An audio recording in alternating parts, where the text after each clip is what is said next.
अभी तक आपने इससे पहले जो है सिंपल सेंटेंस के बारे में जाना। इसके पश्चात आपने कंपाउंड सेंटेंस के बारे में जाना, किस तरह से हम कंपाउंड सेंटेंस को बनाते हैं। अब इसके पश्चात जो है कॉम्प्लेक्स सेंटेंस के बारे में जानते हैं। कॉम्प्लेक्स सेंटेंस जो होता है, इस सेंटेंस को प्रिंसिपल क्लॉज और दूसरे जो सेंटेंस होते हैं उनको नाउन, एडजेक्टिव या एडवर्ब के रूप में बदलकर किस प्रकार से हम कॉम्प्लेक्स सेंटेंस की रचना करते हैं। तो इसमें सबसे पहले जो हमारा होता है वो आता है नाउन क्लॉज। तो आइए देखते हैं बाय यूजिंग नाउन क्लॉज किस तरह से हम नाउन क्लॉज का प्रयोग करके एक कॉम्प्लेक्स सेंटेंस की रचना कर सकते हैं।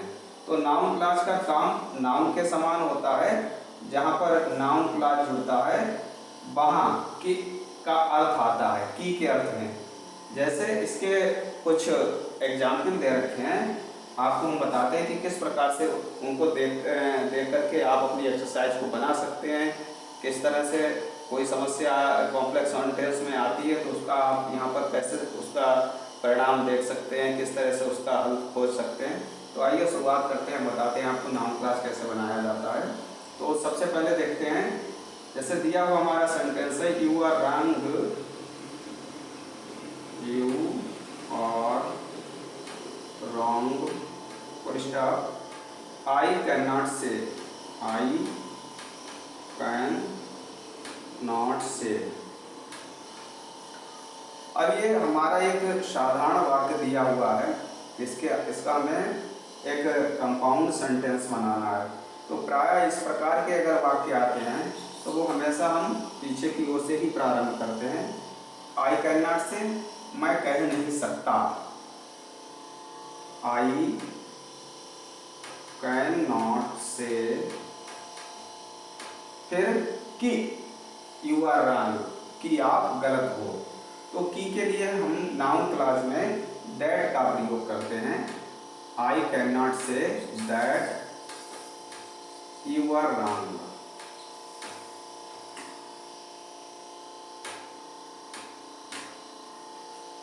इसी तरह से अगर वाक्य कोई स्थान सूचक दिया है जिसमें स्थान का बोध हो रहा हो तो वहां पर उस सेंस के लिए हम वेयर का प्रयोग, क्योंकि वेयर मीन्स कहाँ, यानी कि स्थान के लिए जो है वेयर का प्रयोग किया जाता है। वेयर कंजक्शन जो है स्थान सूचक भाव को दर्शाता है। जैसे सेंटेंस दे रखा है, where does he go in the evening, where does he go in the evening, full stop, I do not know, और वेयर लगा तो फुल स्टॉप नहीं बल्कि क्वेश्चन मार्क लगेगा और आगे I do not know, I do not know, KNOW know. अब question mark वाक्य दिया है तो जाहिर है कि ऐसे वाक्य की शुरुआत हम पीछे से ही करेंगे। दूसरी चीज़ ये कि कॉम्प्लेक्स सेंटेंस जो हम बनाते हैं उस मतलब साधारण दोनों कथनों को जोड़ने के लिए अगर उसका सेंस जिस तरह से निकल रहा हो, भले ही वो आगे से निकल रहा हो तो आगे से बना दिया जाएगा, अगर पीछे से निकल रहा है तो वो पीछे से बना दिया जाएगा। तो यहाँ पर इसका भाव जो है पीछे से आ रहा है तो हम बनाएंगे आई do not know, I do not know, और फिर स्थान सूचक है यानी कि वेयर, तो यहाँ पर हम इसको इसके बीच में रखेंगे वेयर, वेयर, और फिर he goes in the evening, where he goes in the evening. अब आप कहेंगे कि यहाँ पर डज लगा हुआ था, यहाँ गोज कैसे आ गया? क्योंकि जब हमने वेयर लगाया फिर इसके परांत हमने वाक्य को असर्टिव में चेंज कर दिया, तो इसलिए हमारा जो वाक्य बना तो I do not know where he goes in the evening, आगे प्रेजेंट टेंस में सीधा वाक्य बना दिया गया और स्थान सूचक भाव के लिए हमने वेयर का प्रयोग कर दिया। इसी तरह से नाउन क्लॉज में ये तो थे मतलब प्रश्न सूचक। अब आप कहें कि ऊपर वाला वाक्य की के अर्थ में साधारण वाक्य था, तो उसके लिए हमने दैट कंजक्शन का प्रयोग किया। इसी तरह से नेक्स्ट एग्जाम्पल देखते हैं, जैसे he is innocent, he is innocent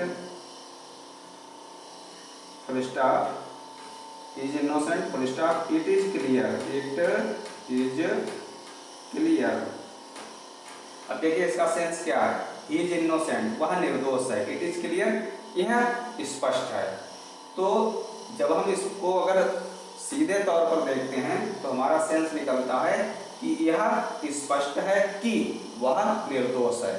तो जब वाक्य बनाएंगे तो इसका अर्थ पीछे से ले जाएंगे, क्या बनेगा, इट इज क्लियर, और फिर इसमें जो है कंजक्शन हम दैट का प्रयोग करेंगे, दैट ही इज इनोसेंट। अब ये हमारा कॉम्प्लेक्स सेंटेंस बन गया। आइए इसके बारे में कुछ और जानते हैं।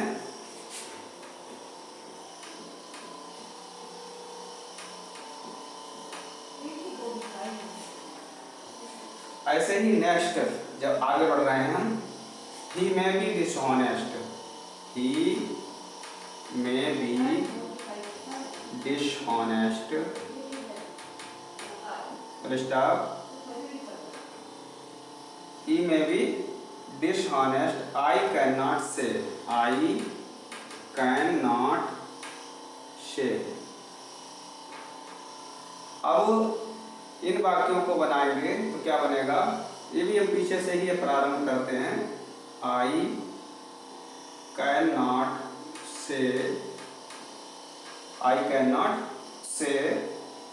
अब कि जहाँ मे का प्रयोग किया जाए वाक्य में तो उसके स्थान पर हम इफ का प्रयोग करके वाक्य को बनाते हैं। तो ये वाक्य जब बनाया जाएगा तो क्या बनेगा, आई कैन नॉट से इफ ही, और यहाँ पर बी का प्रयोग किया गया है, टू बी बराबर क्या होता है, इज एम आर बाजबर। तो चूंकि टेंस हमारा जो है यहाँ पर प्रेजेंट में ही शो हो रहा है, तो हम जब इसको बनाएंगे तो वाक्य बनेगा, आई कैन नॉट से इफ ही इज हॉनेस्ट।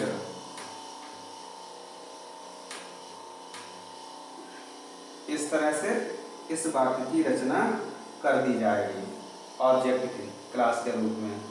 इसी तरह से अगर कहीं कारण दर्शाया गया, जैसे हमने आपको बताया कि कहीं अगर वाक्य में कारण दर्शाया जाए तो वहाँ पर भाई का प्रयोग करके बना सकते हैं। स्थान अगर दर्शाया गया, स्थान का भाव आया हो तो वेयर का प्रयोग करके बना सकते हैं। अगर कहीं समय का भाव दे रखा हो तो व्हेन का प्रयोग करके बना सकते हैं। अगर कोई ऐसा कारण स्पष्ट किया गया हो जैसे कि क्या, तो वहाँ पर आप हार्ट का प्रयोग करके भी बना सकते हैं।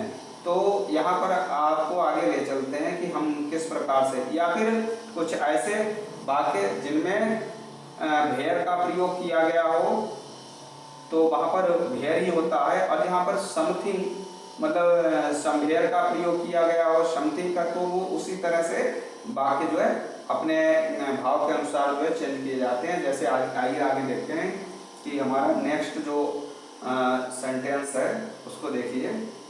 यहाँ पर दिया है, she has gone to some place, she has gone to some place, full stop, I do not know, I do not know it। अब देखिए यहाँ पर कारण पहले ही बता दिया गया है कि she has gone to some place, वह किसी स्थान पर जा चुकी है, I do not know it, मैं नहीं इसके बारे में जानता हूँ। तो यहाँ पर जब हम इस वाक्य को जोड़ेंगे तो क्या बनेगा, जब कॉम्प्लेक्स सेंटेंस बनाएंगे तो I do not know, I do not no. अब इसके बाद में स्थान सूचक भाव दिया गया है तो वेयर का प्रयोग करेंगे। हमने पहले ही आपको बताया था स्थान का भाव आए तो आपको वेयर लगाना है, समय का आए तो व्हेन लगाना है, कारण आए तो वाई लगाना है। तो यहाँ पर क्या है, स्थान का भाव दिया है तो यहाँ बनाएंगे where she has gone, where she has gone, ये इसके आगे लिख दिया जाएगा। I do not know where she has gone. इसी तरह से आगे और बढ़ते हैं। जैसे कुछ वाक्य होते हैं जिनमें समथिंग वगैरह आता है तो बच्चे कंफ्यूज हो जाते हैं, तो उसे भी जान लीजिए। जैसे यहाँ पर दिया हुआ हमारा वाक्य है, he has done something, he has done something, full stop, no one knows it, no one knows it.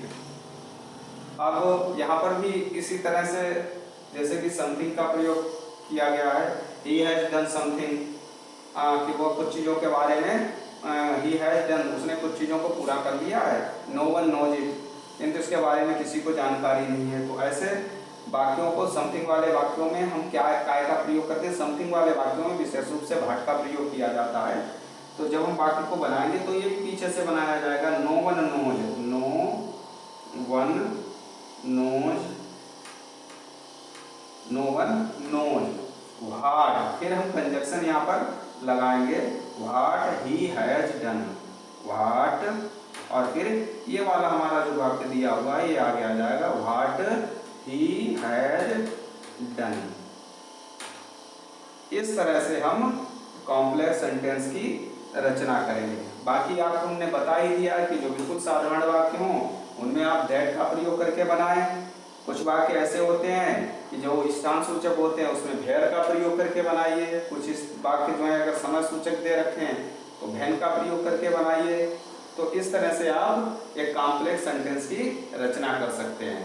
धन्यवाद।